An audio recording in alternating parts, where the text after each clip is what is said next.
Congress district president जनाब मुजीबुल्लाह शरीफ साहब, आपके उम्मीदवार, नौजवान दोस्तों, बुजुर्गों, अभी मैं 2 जलसों से मुखातिब होकर आ रहा हूँ। एक बरबाग में और दूसरा याखुतपुरा बड़े बाजार में। याखुतपुरा बड़ा बाजार, यहाँ से एमपीटी का उम्मीदवार अमानुल्लाह खान साहब का बच्चा अमजदुल्लाह खान लड़ रहा है। मुझे जलसे में से बाहर आने के लिए 15 मिनट लगे। इतनी पब्लिक याखुतपुरे में इस वक्त जमा है, सारे रास्ते वहाँ बंद है। बोलने का मतलब ये है कि आज कांग्रेस एक ज़माने के बाद पुराने शहर में अच्छे उम्मीदवारों को खड़ा कर इलेक्शन लड़ रही है। पहले होता यह था कि कांग्रेस मंजलिस का अलायंस होता था, उनकी दोस्ती होती थी। इसीलिए जैसे आज बीआरएस और एमआईएम की दोस्ती है, उसी तरह पहले कांग्रेस और एमआईएम की दोस्ती हुआ करती थी।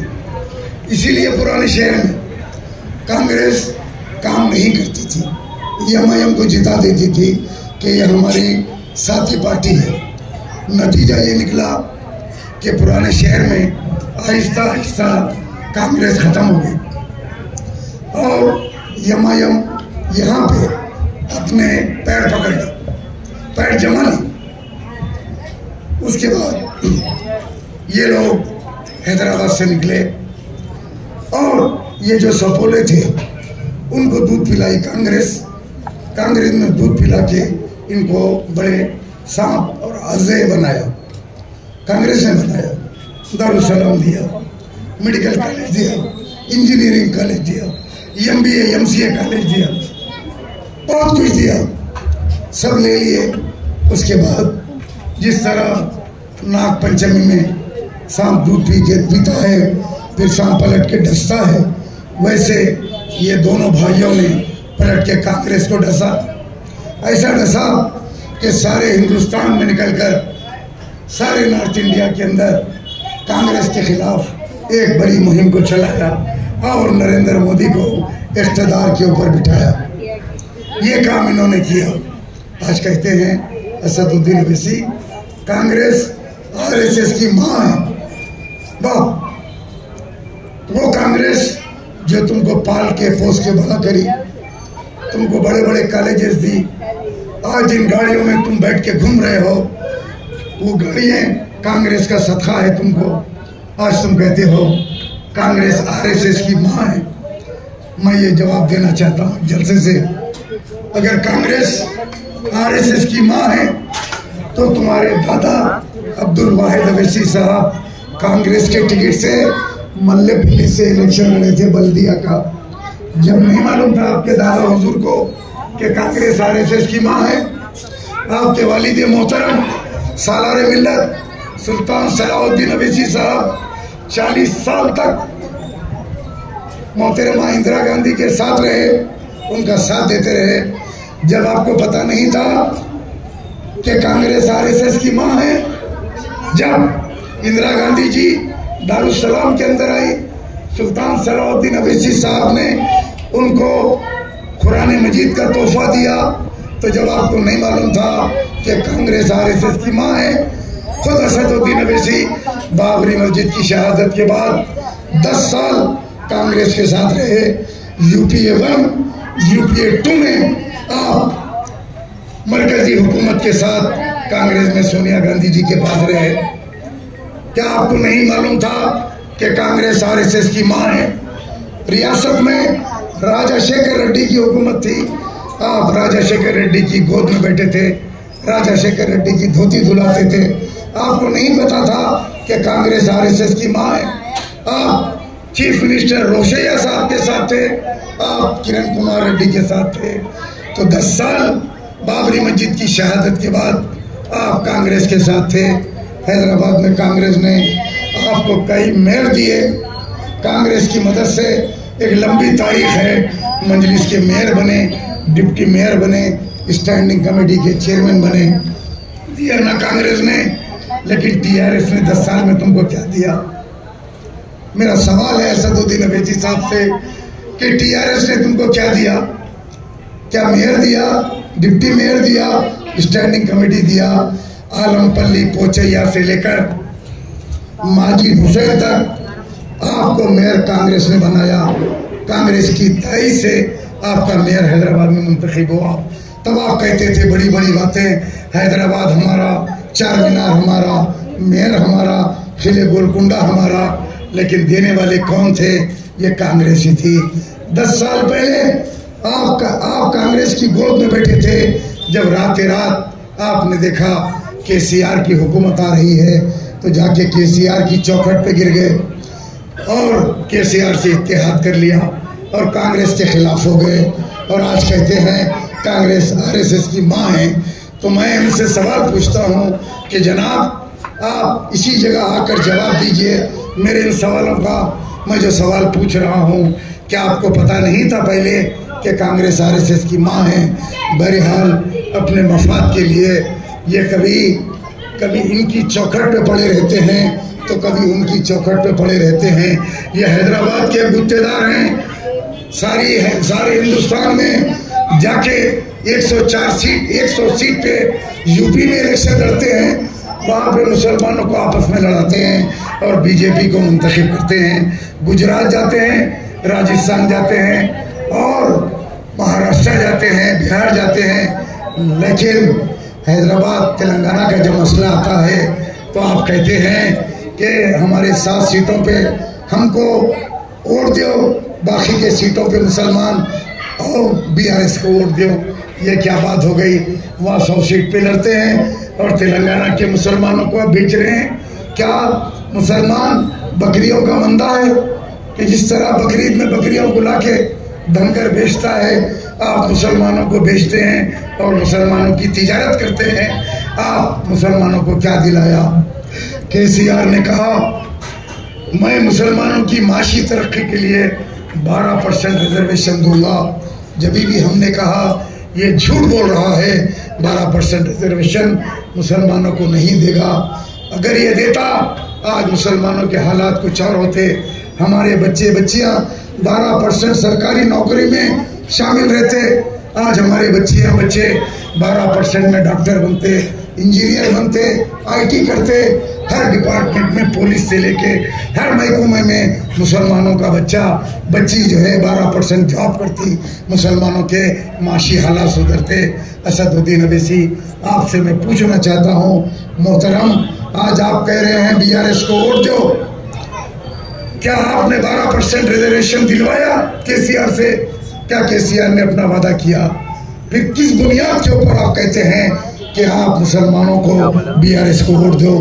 हमारी औकाफ की ज़मीनें, हज़ारों करोड़ की औकाफ की ज़मीनें आज मुसलमानों को नहीं मालूम औकाफ की ज़मीनें क्या होती है। हमारे बुजुर्ग, हमारे नवाब, हमारे जागीरदार जब पुलिस एक्शन हुआ, पुलिस एक्शन के वक्त तेलंगाना के अंदर जब हैदराबाद को निज़ाम की हुकूमत को ख़त्म किया गया, 2-2.5 लाख मुसलमान शहीद हुए, ज़मीनें जायदादें लूट ली गई। ऐसे में उन नवाबों ने ये सोचा कि हमारी जागीरें हम मुसलमानों के बच्चों के मुस्तकबिल के लिए हम रख देते हैं। उन्होंने उसको वक्फ कर दिया, वक्फ बोर्ड के हवाले कर दिया कि ये ज़मीन तुम इसकी आमदनी से बेवाओं को, यतीमों को, गरीबों को तुम इनकी मदद करो।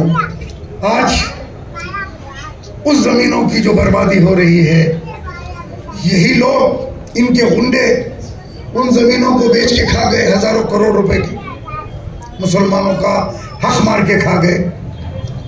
आज जो ज़मीनें बची है वो रिकॉर्ड रूम 6 साल से बंद है। रिकॉर्ड रूम को ताला लगा है, पता नहीं उसके अंदर चूहे रिकॉर्ड खा गए या दीमक खा गई। असदुद्दीन अवैसी साहब, मैं आपसे पूछना चाहता हूँ किस बात से केसीआर को वोट देना कि वो रिकॉर्ड रूम को बंद करके रखा, वक्फ की हमारी ज़मीनें लूट रही है, इसलिए देना वोट? और आपने कितने कितने मामले किए एयरपोर्ट के ऊपर। हजरत बाबा शरफुद्दीन रहमतुल्लाह अलैह की दरगाह है पहाड़ी शरीफ के ऊपर, उसके तहत बहुत बड़ी जमीन, कई एकड़ जमीन उस दरगाह के तहत है। एयरपोर्ट के अंदर 1200 एकड़ जमीन एयरपोर्ट वाले ले लिए और ये दोनों भाई खामोश गए, अपना बैग लेके आ गए। आज जो हैदराबाद का एयरपोर्ट है जहाँ से शुरू होता है, वहाँ से बाबा शरफुद्दीन साहब रहमतुल्लाह अलैह की वक्फ जमीन है, हजारों करोड़ की जमीन। लैंको हिल्स नाम की एक जमीन है, ये सब जंगल थे लेकिन न्यू सिटी बन गया। उस जमीनों की कीमत 1-1 लाख रुपए, 2-2 लाख रुपए, 5-5 लाख रुपए गज हो गई। ये 5,000 करोड़ 5 लाख करोड़ की जमीन, किसको बोले 5 लाख करोड़ की जमीन कब्जा हो गई। केसीआर ने इलेक्शन में वादा किया, मैं मुसलमान भाइयों को वो जमीन दिलाएगा, वादा करता हूं मैं। क्या वादा पूरा करा केसीआर? तो उस जमीन को सुप्रीम कोर्ट में एफिडेविट दिया कि ये जमीन से हमारा कोई ताल्लुक नहीं है और वो जमीन मुसलमानों की चली गई। बताइए आप, आज कौन पूछेगा वो बेवा को? क्या असदुद्दीन अवैसी कभी आपने उनके राशन के लिए पूछा? आप तो शहर के अमीर है ना, कोई बीमार को आपने पूछा? आज मैक लेके गली गली घूम रहे, अम्मा वोट देना, खालम्मा, चच्ची माँ, फुप्पा, पूरे रिश्ते याद आ रहे। अब खाली बाबा बोलना बाकी रह गया किसी को, पूरे महल्ले में फिर रहे। लेकिन कहीं पूछे आप कि तुम्हारे घर में राशन है क्या? तुम्हारे घर में कोई बीमार है क्या? तुम्हारे घर में कोई कैंसर पेशेंट है क्या? हर 10 घर में कैंसर पेशेंट है, हर 20 घर के अंदर एक किडनी डायलिसिस पेशेंट है। पूछे कभी? कभी नहीं पूछे। पैसे जमा करके, दौलत जमा करके रख लिए। किसके पास ये दौलत रही जो तुम्हारे पास रहेगी? एक दिन ये सब चले जाएगा। निज़ाम की हुकूमत नहीं रही, मुग़ल सल्तनत नहीं रही, बड़े बड़े बादशाह राजा महाराजा नहीं रहे, तो तुम्हारी क्या औकात है असदुद्दीन अकबरुद्दीन? तुम भी एक दिन ख़त्म हो जाओगे, तुम्हारा नाम भी नहीं रहेगा ये दुनिया में। जो कौम के लिए कुछ करो, लेकिन कौम से भीख मांग के वोट लेना, आखिर कब तक भीख मांगेंगे? हाँ, इलेक्शन के आखिरी वक्त में, अब इलेक्शन के आखिरी वक्त में आते हैं, आके कहते हैं अजमेर शरीफ के गरीब नवाज के नाम पे वोट दो, बाबा शरफुद्दीन साहब के नाम पे वोट दो, ईसु बाबा के नाम पे वोट दो। रोते आके खिलवत में खड़े के दोनों भाई बुरे बुरे सूरता बना के रोते। रोते कहीं को? ये अगर तुम अच्छा काम करे तो ये रोने की जरूरत कहीं को पड़ती तुमको आखिरी दिन? ये जलसों में रोने का ड्रामा क्यों? अगर आप एक्चुअली मुसलमानों का काम करे तो आप तो घर में बैठ जाओ, मुसलमान कामयाब कर देते। कि भाई 5 साल काम करते। एक मेंबर ऑफ पार्लियामेंट थे हिंदुस्तान में, उनका नाम था बन्नाथवाला साहब, केरला में, बहुत ईमानदार आदमी थे। 5 साल अवाम की खिदमत करते थे। इलेक्शन आ गया, नॉमिनेशन डाल के आके घर में बैठ जाते थे। बोलते थे अब तुम लोगों का काम है मेरे को जिताना या हराना।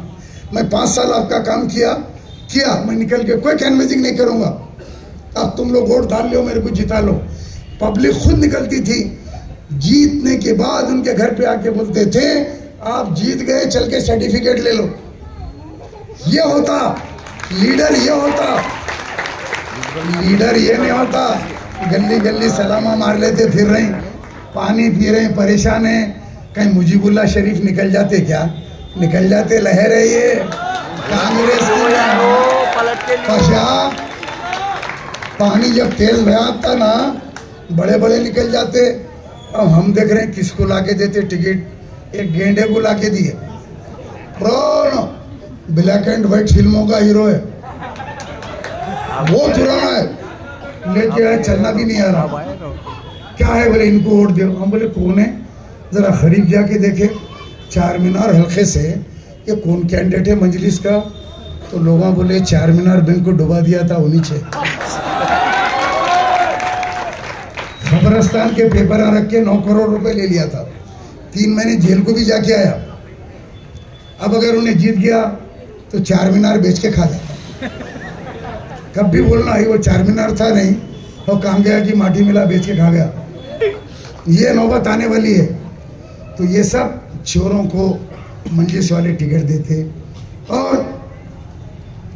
देते और इनका पूरों का सरदार असदुद्दीन अवैसी। शहर में कितने कत्ल हो रहे हैं, आप लोग अखबार पढ़ते, फेसबुक देखते, हर 4 दिन में मर्डर, हर 2 दिन में मर्डर, शराब आम, गांजा आम, रात भर बच्चे चबूतरों पे, होटलों में है। तुम्हारे बच्चे कहाँ हैं बाबा? लंदन में पढ़ रहे हैं। बाबा के बच्चे, अकबर बाबा, असद बाबा का बच्चा शाम को नहीं निकलते, रातों में हमारे बच्चे आवारा फिरना। वाह क्या इंसाफ है। आपका बेटा डॉक्टर बनना, हमारे बच्चे क्या करना? तुम्हारे पीछे नारे पुकारते फिरना। काम नहीं है। जैसा ही उन्होंने गाड़ी में से उतरते पूरे मुरीदा चले जाते। साहब आ गए, साहब आ गए। का साहब? तुम्हारा नौकर है वो, साहब नहीं है तुम्हारा। उन्हें तुमको सलाम करना, तुम वोटों की भीख देते। हर कोई ज़कात निकालता, साहिब इस्तात। अब गरीब लोगों के लिए पैसे नहीं रहते, क्या निकालेंगे ज़कात? वो लोग वोटों की ज़कात निकालते 5 साल को एक। तो ज़कात सदक़े में इतने बड़े बड़े बाता, ज़कात सदक़े में जीत के ऐसे बड़े बड़े बाता, ये कर दूंगा वो कर दूंगा। बच्चों को घूर के देख रहे हैं, कांग्रेस का काम कर रहा। इलेक्शन के बाद देख लेता हूँ, अरे भूत आए भूत गए, ये बच्चों की फिर गई तो कहीं भी कर देते बुरुशिंग। संभल के जरा, ये बच्चे इतने कमजोर नहीं है, ये डराने की कोशिश मत करो। गया जमाना, चले गया पुराना जमाना। अब कैमरे लग रहे हैं, अब कैमरे 2 वोट डालने को जाते घट जाता, औरत रहो आदमी रहो, कैमरे में आ जाता। शाम को पुलिस वाले आते, तुम 2 वोट डाले ना, आई मट्ठी पड़ो, नहीं डाली, महंगाई डाली, कैमरे में है। 171B 6 महीने की जेल तेरे को। लेडीज पुलिस बूथ पे रहेंगी, चलो जरा उठाओ देखो फोटो, मैच चोरी नहीं हो रही। और सबसे बड़ी चीज़ है कमिश्नर पुलिस आए, इतने अच्छे कमिश्नर पुलिस है, बहुत ईमानदार है। उनकी तरफ से इन लोगों फिलौकत परेशान है, सो रहे नहीं। एमआईएम वाले संदीप शिंडेलिया उनका नाम है, इतना मारेंगे इलेक्शन के दिन उन्होंने, ये भी गुंडा नहीं दिखेगा शहर में इंशाल्लाह। शाम को उनको बुखार आ गया तो अपोलो हॉस्पिटल गए। अभी एमआईएम वाले अफवाह फैला दिए संदीप शिंडेलिया साहब को हार्ट अटैक हो गया। खुश मर गए तो अच्छा, 30 तारीख तक वो मारते ना, मारेंगे ना, उन्होंने डेंजर है बहुत। तो मैं दुआ करता हूँ, मेरे वीडियो उन्होंने देख रहे हैं, कमिश्नर साहब देख रहे हैं कि पब्लिक उनसे उम्मीद लगा के है कि कमिश्नर साहब सही इलेक्शन करेंगे। उन्होंने करप्टेड नहीं है, किसी से डरते भी नहीं, पैसे वैसों के भी नहीं है उन्होंने। तो हम दुआ कर रहे हैं संदीप शिंडेलिया साहब के लिए, अल्लाह आपको सेहत से रखे और आपके सोंटे में 30 तारीख के दिन ऐसी ताकत दो अल्लाह कि पूरे मुरीदों को मार के लाल कर दो।